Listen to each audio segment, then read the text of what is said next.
Kita tuh harus memilih pemimpin seperti kucing dalam karung.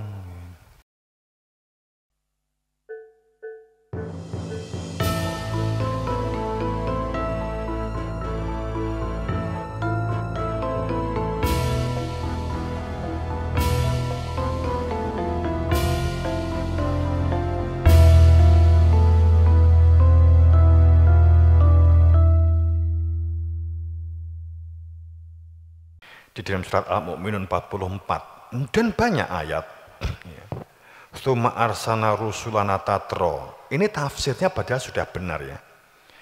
Bahwa setiap kami itu mengutus rasul dengan membawa arsana risalah kami, risalah tauhid kami untuk memperkenalkan keberadaan ingsunnya diri Tuhan, itu rusulana tatro.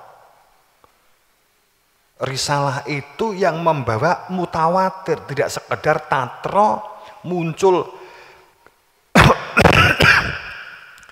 Kemudian kami utus kepada umat-umat itu rasul-rasul kami berturut-turut. Nabi Adam, Nabi Idris, kalau ada celah, ada jeda, enggak berturut-turut namanya. Kan gitu ya. Berturut secara tahun mungkin. Tapi dalam pengertian tatro, ya, itu mutawatir, itu sambung kait mengikat, itu tidak akan pernah berhenti. Jadi tidak nyambung begini, ini ada, kemudian muncul lagi, kemudian muncul lagi. Apa, nempel aja enggak, pasti begini, gitu. Pasti begini. Umur, pada saat irisan inilah disebut gulawentah. Irisan itu pasti mutlak, mutawatir, itu pasti begitu. Sehingga dikatakan Musa kitab, sehingga mereka itulah sebenarnya Alkitab yang larang bafi, tidak keraguan sedikit pun. Bukan buku yang dimaksud Alkitab, itu bukan buku ya, keberadaan Rasul itu sendiri sebagai Alkitab. Iso ditakoi. Biar penafsir piye nek takok Nabi Muhammad. Bagaimana Islam yang benar? Nabi menjelaskan bla bla bla bla bla. Mbok tafsiri, ya ora iso. Oh, Nabi Muhammad enek. Gitu. Di rumah arsana Rasulullah tatro. Tapi kemudian aklu maja'a ummah rusulaha. Tapi yang sering menjadi perkara, mereka selalu menerima rasul yang masa lalu. Rasul yang diantara mereka sendiri itu selalu ditolak. Ayatnya ngene. Kadzabu, selalu diingkari. Rasul yang ada di antara mereka itu selalu diingkari. Tapi menerima rasul masa lalu. Fatabakna ba'duhum ba'don, akibatnya mereka saling memperikutkan di antara mereka. Ikut mengikuti dari rumusan yang mereka ciptakan yang dianggap telah mengikuti Rasul di masa lalu. Akhirnya hanya menjadi buah tutur semata dan itu menjadikan tidak beriman. Enak gitu. Ini ayat loh ya, kan gitu ya, bahwa tsumma rusulana tatro, ya ini kan untuk evaluasi kita.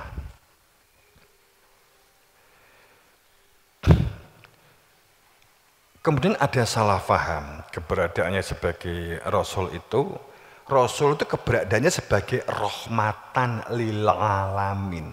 Rasul itu keberadaannya sebagai rahmatan lil alamin. Jadi kalau kita memahami Islam rahmatan lil alamin, salah.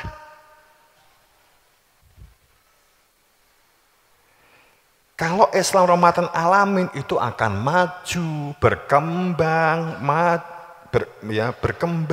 maju, berkeadilan, mandiri, produktif, supremasi hukum akan berjalan sangat baik. Kalau difahami Islam rahmatan lil alamin.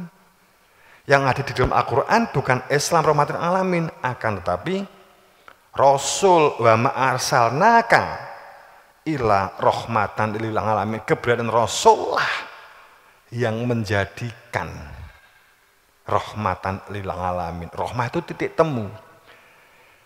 Jadi keberadaan Rasul itu menjadikan semua aktivitas kehidupan berdunia dengan segala isinya ini, wawasan, pengetahuan, teknologi, ini akan menyatu rahmah lil alamin. Akan menghidup pada inti ilmu untuk bertauhid, menjadi jelas, menjadi gamblang bahwa semua wawasan atau wacana ilmu apapun, ilmu fikih, ilmu sholat, itu wawasan. Karena dikatakan ilmu itu mengenal Tuhan, makrifat. Menjadi apapun, jadi terapis, herbalis, teknokrat, pejabat, itu hanya alat, hanya mediator saja, sebagai mediasi untuk menghantarkan pada kebenaran.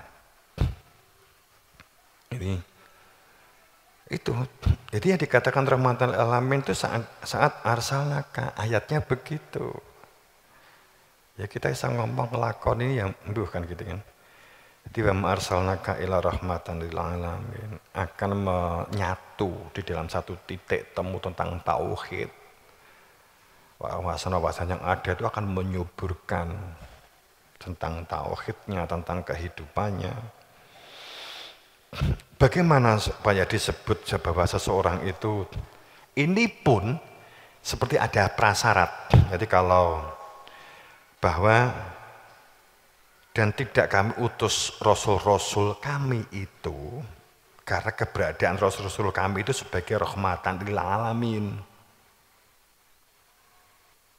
Kapan kita menjadi bagian dari rahmatan lil alamin? Innama yuha ilaya anam ilakum ila wahid kul innama.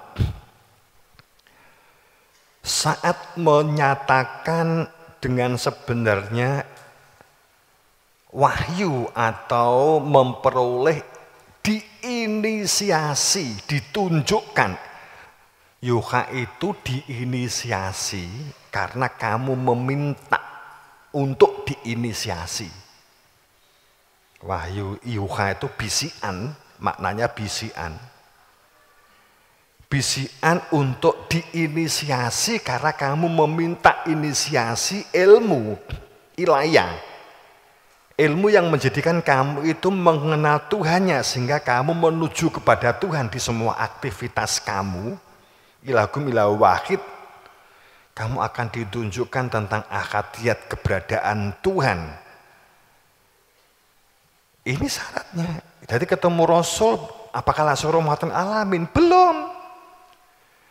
Itu akan terjadi jika kamu itu meminta yuha ilayah, kamu meminta untuk diinisiasi ilmu tauhid sehingga kamu mengenal diri kamu, mengenal Tuhanmu, mengenal kehidupanmu, mengenal tujuan hidupmu. Fahal antum muslimun. Jadi pada saat Allah memerintahkan jadilah kamu orang-orang yang muslim. Allah tidak sekedar mengutus tanpa ada landasan hukumnya. Allah mengutus kowe ki nek wis pasrah kan gitu. Tapi kowe tak kei ilmu pasrah, ilmu slamet gitu. Aku nggawe utusan di dunya, kamu minta ilmu diinisiasi maka memperoleh ilmu, kemudian fahal antum muslimun, kemudian kamu menjadi orang-orang yang berserah diri. Maksud saya begini, jadi untuk berserah diri, Allah memerintahkan untuk berserah diri, itu pun setelah diperintah untuk nyuwun ilmu, setelah memiliki ilmu. Jadi orang saben wong dadi wong Islam ndak begitu kan gitu.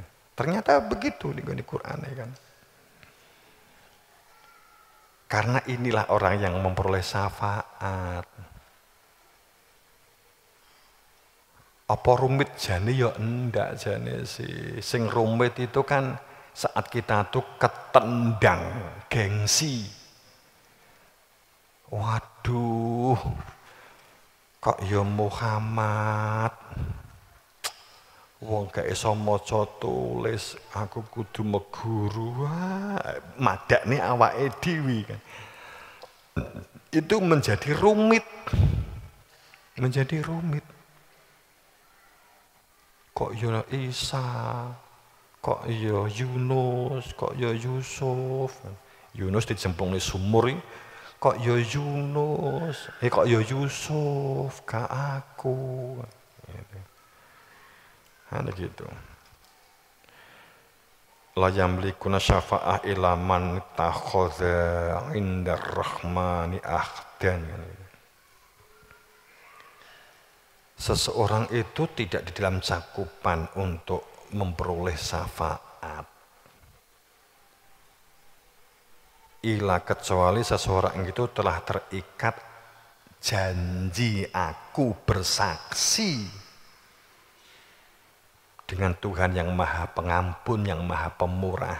Ini kan ayat. Kamu mengucapkan sholawat berapapun, kamu tidak akan terikat dalam satu cakupan syafaat jika kamu tidak terikat persaksian. Iki lho sing duwe jeneng Allah, iki lho sing dikatakan Rasul sebagai Nur Muhammad. Pun di surat Yuruf 86 kan juga sama. Wala yamliku ladina yad'una min duni syafa'ah. Orang itu tidak dalam cakupan syafaat dan tidak akan dapat memberikan syafaat. Ini maksudnya begini, wendungake sapa wae, wong tuwa sing wis meninggal atau siapapun gitulah. Itu akan nyambung dan tidak itu kecuali ilaman, kecuali jika seseorang ini telah bersaksi keberadaan Tuhannya, keberadaan diri Tuhan, sang pemegang pemilik syafaat itu kan, yang menjadikan kamu memiliki syafaat kan. Nabi Muhammad maksudnya begitu saat. Kemudian man syahida, ini kan fi'il madhi. Jadi seseorang ini harus menempuh dulu untuk bersaksi. Sehingga untuk mengenal hakikat, mengetahui hakikat hidup itu dengan hakikat wahum ya'lamun.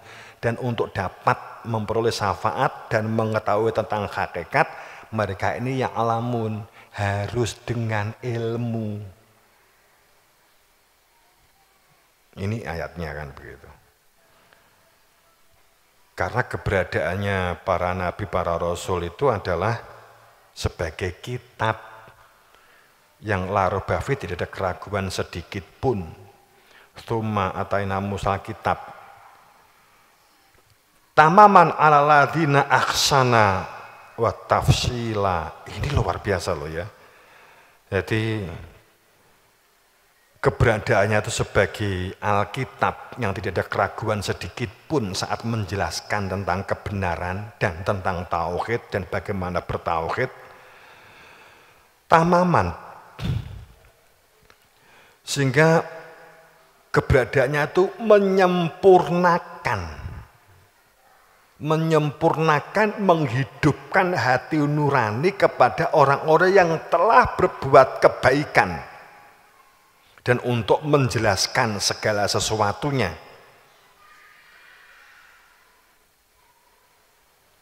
Ahsana tafsila likulli syai'i.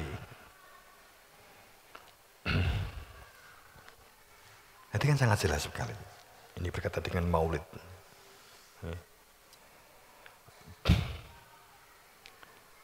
Makanya keberadaan Nabi Muhammad itu bukan fisik. Maulid Nabi Muhammad, bukan maulid kelahiran Ahmad fisik, tapi kelahirannya Muhammad sebagai Rasul, fungsi pembawa risalah. itu bukan di atas namakan darah daging kulit. Bukan derajat daging kulit. Jadi ahlul bait yang dimaksud bukan masalah keturunan daging kulit, tapi permasalahan dada, ilmu yang berada di dalam dadanya Kanjeng Nabi. Siapa yang memiliki ilmu yang di dalam dadanya Kanjeng Nabi seperti Nabi Muhammad dan para rasul, maka itu ahlul bait. Kemudian pada saat seseorang ini atas kehendak Allah untuk melanjutkan disebut itroti ahlul baiti. Itroti ahlul baiti. Makanya kan makana Muhammadun aba akhadimir rijalikum. Kowe kudu ngerti, kowe kudu sadar, kamu kudu paham. Muhammad itu sama sekali bukan masalah karena orang tuamu, bapakmu. Bukan karena kakekmu, bukan karena mbahmu, bukan karena ponakamu, bukan karena dia adalah paklikmu, pakdemu. Tetapi dia itu adalah Rasul, walaki Rasulullah. Dia itu Rasulnya Allah. Utusannya Allah. Kalau disebut Rasul berkaitan dengan nama berarti risalah. Rasul berarti pasti ada risalahnya. Risalahi Rasul. Gitu. Wa khotaman nabiyyin. Dan penyempurna kenabian. Kalau guru kita khotaman nabiyyin itu penyempurna kenabian, artinya menyempurnakan seseorang yang hidup di dunia ini, syariat yang dilakukan dengan baik disempurnakan dengan ilmu nubuah. Jadi Nabi Muhammad itu penyempurna. Seperti di surat Al-Hujurat 14, saya ulang, seperti di Quran surat Al-Hujurat 14 saat rombongan sahabat datang kepada Kanjeng Nabi, itu padahal zaman Kanjeng Nabi loh ya. Rombongan ini orang-orang yang baik, orang-orang yang suka beramal, orang-orang yang peduli. Kemudian mereka mengatakan, ya Nabi, saya mengakui engkau sebagai utusan Allah. Saya bersaksi. Aman Nabi, saya ini iman Kanjeng Nabi. Kemudian Kanjeng Nabi, oh enggak begitu. Enggak ngono kultus. Kan begitu. Katakan kamu telah Islam, kamu telah menjadi orang baik. Kamu telah berbuat baik. Kamu untuk disebut iman, kamu harus meminta ilmu. Ilmu yang ditanamkan fi qulubikum, di dalam dada kamu. Sehingga kamu menjadi iman kepada Allah dan iman kepada Rasul-Nya. Layalitkum, dan tidak akan menjadikan perbuatan-perbuatan kamu sebelum kamu memperoleh ilmu itu sia-sia. Perbuatan baik sebelumnya dihitung sebagai perbuatan baik. Kan gitu.